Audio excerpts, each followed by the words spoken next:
दिवेश महाराज जी, कोटि कोटि नमन।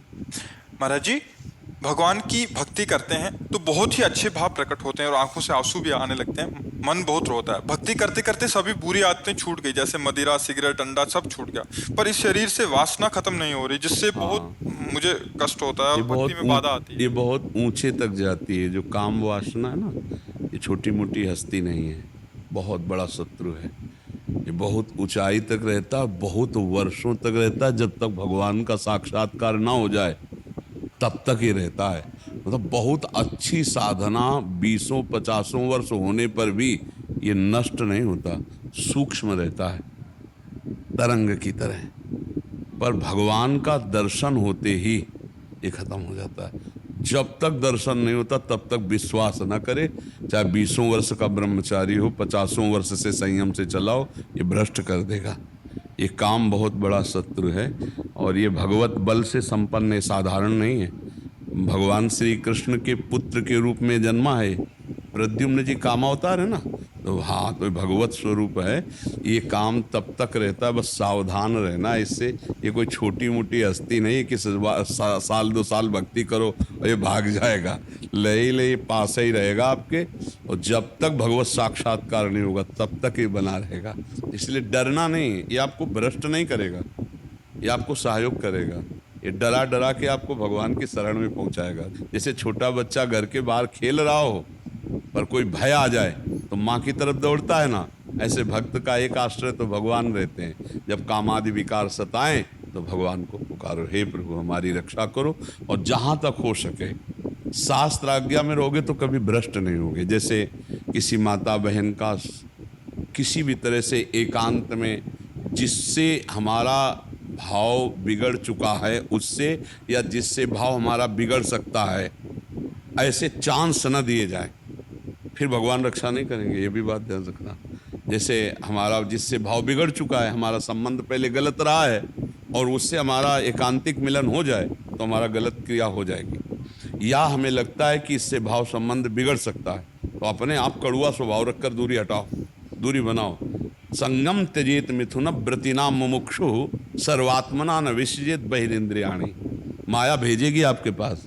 जब कोई भगवत प्राप्ति का लक्ष्य करेगा, चाहे स्त्री हो या पुरुष, माया इन्हीं दोषों के द्वारा उसे भ्रष्ट करने के लिए उसकी व्यवस्था पुष्ट करती है। लाखों में कोई एक ऐसा जो ये बात कि मुझे परमानंद प्रभु चाहिए, ना कि अब भोग, बहुत भोग लिया और बहुत देखा, ऐ मन अब नहीं गलत करेंगे, ऐसे जीता जाता है। तो धीरे धीरे धीरे धीरे संयोग न बनने पावे, क्रिया न बनने पावे।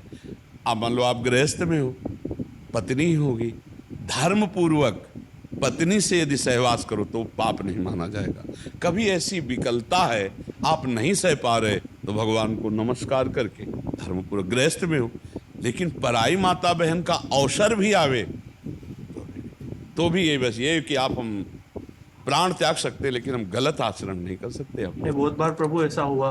हाँ पर मुझे ऐसा अंदर से आवाज आया, नहीं भगवान परीक्षा ले रहा हाँ, यही बात रखना चाहिए, यही है, बात। अलग अलग तरह से लालच दे रहा है कि ये करेगा या नहीं करेगा, देखता हूं मैं। हाँ, तो उस समय भगवान की यही बात अगर दिमाग में रखोगे कि मेरी परीक्षा हो रही तो आप पास हो जाओगे, फेल नहीं होगा। अगर आपने ये सोचा कि यार बढ़िया जुगाड़ बन गया है, खान पान व्यवस्था, जो भी भोग सामग्री, भगवान तो मिल ही जाएंगे, चलो इसे भोग लेते, बस फिर गया, फिर मिट्टिया मिट हो जाए। फिर बाद में जानते हो क्या ग्लानि कराएगा यही मन, यार अब तो भ्रष्ट ही हो गया, अब तो भगवान तो मिलना नहीं, तो यार जितना है फिर मौज लो, मस्ती लो, ऐसे ऐसे मन सिखाता है। बड़ी मुश्किल से मिले हैं, हाँ अब नहीं। हाँ हाँ, आंखें खुल गई अब। हाँ, नहीं, बहुत धन्यवाद है, आप अच्छे मार्ग के सभी प्रति। चीजें छूट गई धीरे धीरे करके। ये रह गई थी, 8-10 महीना हो गया है। बहुत भगवान से विनती करता हूँ, प्रार्थना करता हूँ, चले जाए चले जाए चले जाए। हाँ, बट अभी थोड़े टाइम पहले पत्नी भी खूब रो रही थी, नहीं मुझे वृंदावन धाम चलो धाम चलो। क्या मालूम राधा रानी ने सुन ली, इधर का प्लान बना लिया, आ जी। गए, आपके दर्शन भी हो गए, जी। सब हो गए। बस ये बात ध्यान रखना कि इस मार्ग में चलने वाले को गिराने के लिए माया प्रश्न रखती है सामने। छमाही सालाना स्कूल में भी प्रश्न होते हैं, तो कभी भी हो सकता है अपना। तो ये ध्यान रखना, धर्म पूर्वक चलना, अब गलत मत चलना। अब लो नशानी अब तक जो हुआ नहीं, अब समझ में आता है धीरे धीरे। धीरे धीरे नहीं, और सत्संग रोज सुनते रहना और नाम जप करते रहना। तो सत्संग और नाम जप ये तुम्हें गिरने नहीं देगा। ये तुम्हारे सत्संग सुनो ना, तो जैसे रोज तलवार को पैनी करो, ऐसे ज्ञान की तलवार पैनी होती रोज। साधन को हरिभजन है कै सत्संग सहाय। अगर संत महापुरुषों के वचन सुनते रहें और नाम जप करते रहें तो हम फिर गिरेंगे नहीं, बस चलें वैसे जैसे संत जन कह रहे हैं। जहाँ लग रहा है कि यहाँ गिर सकते हैं वहाँ संयोग ही ना बैठने दें, दूरी बना के रखें। पक्का समझो, कभी ऐसा संयोग बन रहा हो तो भाग पड़ो कमजोर बन के, बलवान बन के वहाँ बैठना नहीं। बैठ गए तो गए, देर नहीं लगती है, बहुत बलवान है। और अगर कमजोर बन के भाग गए तो बच गए। इसमें भागना ही है, उससे लड़ नहीं सकता कोई। एक बार भगवान व्यास देव जी ने एक श्लोक लिखा कि बलवान इंद्रिय ग्रामो विद्वानमपि करसति। इंद्रियां बड़ी बलवान जो बड़े बड़े विद्वानों को भी खींचकर भ्रष्ट कर देती है। इसलिए एकांत में अपनी बहन के पास बहुत समय तक नहीं रहना चाहिए, अपनी बेटी के पास भी बहुत समय तक नहीं रहना चाहिए, और पुत्र जवान हो तो एक सैया पे एकांत में माँ को भी नहीं लेटना चाहिए। तो जैमिनी जी बड़े ऋषि हैं, तो उनका प्रभु ऐसा कैसे हो सकता है कि विद्वान है वो और जानता है मेरी बहन है और बेटी है, पवित्र भाव, तो वो ऐसा कैसे कर सकता है।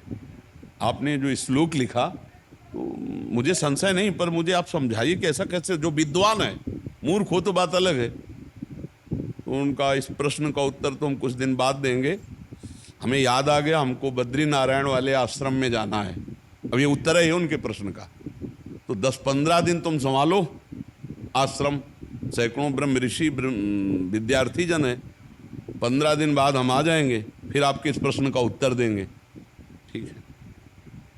उसी शाम को हल्की सी वर्षा होने लगी। भगवान है व्यासदेव जी, संध्या का समय, 16 वर्ष की अवस्था धारण की, श्याम रंग अरविंदाक्ष नेत्र, और छम छम करती हुई सामने आ गई। और गंगा स्नान करके सब ऋषि जन ऐसे जा रहे थे, सब ऐसे। तो जयमिनी जी के पास आई और कहा, भगवान रात्रि का समय आने वाला है, बड़ा भयावह है, मैं अपना घर भूल गई हूँ, आज रात्रि अपने आश्रम में आप जगह दे देंगे क्या। उनका नहीं, गुरुदेव बाहर गए हुए हैं और सख्त आदेश है, ब्रह्मचारियों का स्थान है, यहाँ स्त्री प्रवेश निषेध। प्रभु स्त्री की बात नहीं है, मैं आपकी शरण में हूँ, मेरी जान का खतरा है, मैं अकेली हूँ जंगल में। और शरणागत के लिए तुम्हारे गुरुजी ने समझाया कि शरणागत की रक्षा करनी चाहिए। अब गुरुजी हैं, उनको कौन काट सकता है। जयमिनी जी ने कहा, बात तो तुम्हारी सही है कि तुम्हारा स्त्री शरीर है, अभी देखा नहीं, स्त्री शरीर है और गुरुजी है नहीं, और तुम्हारी रक्षा भी कर। अच्छा, ऐसा कर सकते हैं कि हम अपने आश्रम में एक झोपड़ी खप रहला था, उसमें अलग आपको दे देंगे, दरवाजा लगा, आप बंद कर, मैं भी कहूँ तो दरवाजा रात्रि में मत खोलना, सुबह निकल जाना। तो उनका, जैसी आपकी आज्ञा, मेरी रक्षा हो जाएगी, चलो दूर चलो। और वो कुटिया है, जाओ दरवाजा अंदर बंद कर लो जाकर, जहाँ सब ब्रह्मचारी रहे। अब जाके जो संध्या वंदन करके ध्यानस्थ हुए, फिर दिमाग में आया कि हमने पूछा नहीं कि तुम रात्रि में अकेले कैसे फंस गई, आखिरकार हो कौन, कहाँ से आई हो, तुम्हारा ब्याह हुआ है कि नहीं हुआ है, विविध प्रकार का उसी का चिंतन होने लगा। तो ध्यायतो विषयान पुंसात् संगास्तेषु उपजायते, संगात संजायते कामः, कामात् क्रोधो विजायते, क्रोधात् भवति सम्मोहा, सम्मोहा स्मृति विभ्रमा, स्मृति भ्रंशात् बुद्धिनाशो, बुद्धिनाशात् प्रणश। पहला रोग शुरू हो गया, ध्यान। जहाँ प्रभु का ध्यान होना था वहाँ उस तो चरण देखे थे बड़े ही सुंदर, तो उनका मुख कितना सुंदर होगा। अब गए, अब इतना सब करते हुए रात्रि तो हो ही गई थी, दरवाजा खटखटाया, तो उनका दरवाजा तो नहीं खुलेगा। बोले मैं जयमिनी जी हूँ, बोले नहीं, जयमिनी जी ने मना किया है कि सुबह नहीं खुलेगा दरवाजा। तो खपरा हिलाए थे, कोई लिंटर तो था ले खपरा हटाए, बांस हटाए, कूद गए। देखा तो वो सुंदर रूप, क्योंकि भगवान ने धारण किया था, श्याम रंग छटा छा रही थी एकदम, इंद्रनीलमणि कांति, नौ यौवन अवस्था, देख के मुग्ध हो गए। अब सब पूछना भूल गए कि तुम कहाँ से आई हो, क्या कुछ नहीं पूछा, तुम्हारा ब्याह हुआ है, नहीं। तो तुम ब्याह कर सकती हो? हाँ। हमसे कर सकती हो? बोले आप जैसा ऋषि मिले तो फिर क्या कहला, ब्याह तो कर ही लेगी। तो उनका फिर ब्याह कर लो हमसे। तो उनका शर्त है, जहाँ आप स्नान करने गए थे वहाँ काली जी का मंदिर है, वहां तक अपना मुंह काला करो, हमें पीठ में बैठा लो और वहां तक ले चलो, फिर वो आम जयमाला डाल देंगी तुम्हारे। तो सोचा अंधेरे का मामला है, बोले ठीक है। काम कितना प्रबल होता है, मुंह काला किया, पीठ में बैठा ला, घुटने के बल चले। जब वहां पहुंचे तो 2 थप्पड़ मारे। तब उन्होंने देखा तो भगवान भगवान व्यास देव जी ने कहा श्लोक गलत है कि सही? बोले गुरुदेव सही है, क्योंकि इतने बड़े विद्वान जैमिनी ऋषि, तो बोले तुम्हारे लिए तो संपूर्ण जगत जननी के भाव में देखो या बेटी के भाव में देखो या बहन के भाव में देखो, तुम्हारा भाव क्यों बदल गया? इस श्लोक में लिखा है कि गलत है कि? बोले गुरुदेव पक्का सही, अब कभी जुड़ रहा।